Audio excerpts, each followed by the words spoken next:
बात करते हैं कि अगर सेल्स हो रही है और कैश सेल्स हो रही है तो हम क्या करेंगे। तो question will talk about like goods costing 1000 rupees is sold for 1200 in cash. तो जब भी कॉस्टिंग लिखा रहा है तो it always and always treated as cost price, और जितने में हम बेच रहे हैं वो हमारा क्या हो जाएगा, सेलिंग प्राइस हो जाएगा, कितने पैसे हमें मिल रहे हैं।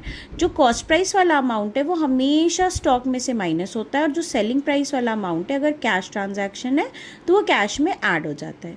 ठीक है, तो अब देखते हैं कि हम अकाउंटिंग इक्वेशन क्या लिखेंगे। Assets equals to capital plus liability. तो एसेट में हमारा कैश और स्टॉक आ जाएगा।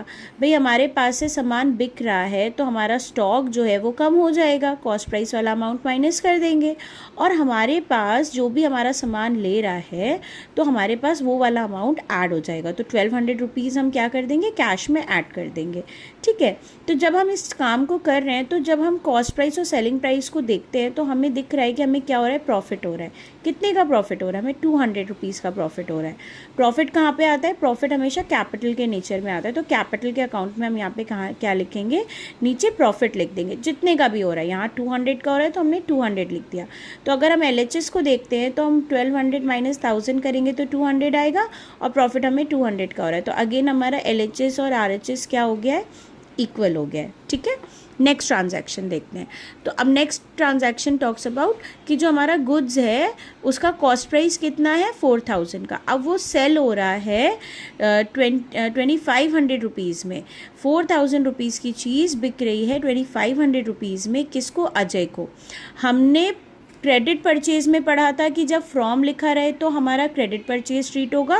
अगर हमारा सेल्स में टू लिखा रहे तो हम इसको क्रेडिट सेल्स बोलते हैं। ठीक है, तो ये हमारे डेटर्स अकाउंट में आता है। चलिए देखते हैं क्या करना है। तो अकाउंटिंग इक्वेशन क्या हो जाएगी, assets equals to capital plus liability.